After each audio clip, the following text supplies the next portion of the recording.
Бажаю здоров'я, шановні українці. Good health to you, fellow Ukrainians. Throughout the day of November 18th, the energy staff worked to restore the normal technical possibility of electricity supply. As a result, there are already significantly fewer emergency shutdowns. As of the evening of November 18th, in most regions where shutdowns continue, stabilization hourly schedules were in effect. Emergency shutdowns were used to a greater extent in the Odesa region and Kyiv. The difficult situation with energy supply persists in a total of 17 regions and in the capital, Kyiv region and Kyiv. It is very difficult in the Odesa region and also the Vinnytsia region and Ternopil region. Special points on Invincibility were opened in Kherson on November 18th. The first 2 points, there will be more. While electricity is restored in the city, people can charge their phones, stay warm, drink tea and get help. We have provided communication service there. There are Starlinks, etc.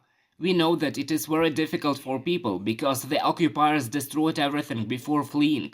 But we will connect everything, restore everything. On November 18th, Vice President of the European Commission Dombrovskis was in Kyiv. We talked with him in particular about energy, financial cooperation between Ukraine and the European Union, the financing needs of our country until the end of the year and in the next year were also discussed in detail. This year we expect 2 tranches of macro-financial aid, 2.5 billion euros in November and €500 million in early December. We also discussed new sanctions against Russia which may be introduced at the European level. On November 18th, I spoke with the student community of Ireland, a country that supports us fundamentally. Although it is a neutral country militarily, Ireland strongly defends European values and helps us politically and humanitarianly. I made 2 requests to the Irish. The first is to promote at the pan-European level the need to strengthen sanctions against Russia. The second is to help us spread the truth about the events in Ukraine and about Russian terror.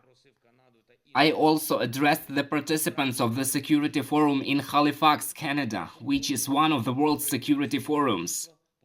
Once again, I presented the Ukrainian peace formula and invited Canada and our other partners to choose for themselves a component of the peace formula in which they can show their leadership as much as possible.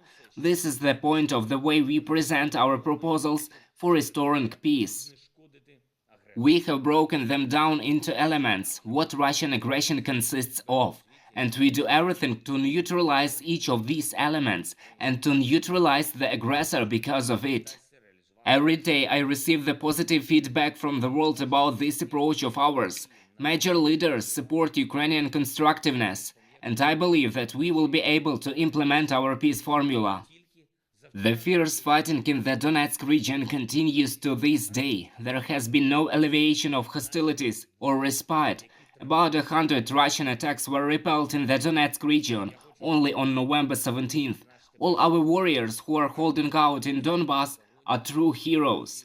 I would like to pay particular attention to the border guards of the Kharkiv and Sumy detachments who are currently operating in the Donetsk region. Their mortars help a lot, giving the invaders no rest. Nice job, guys. Thank you.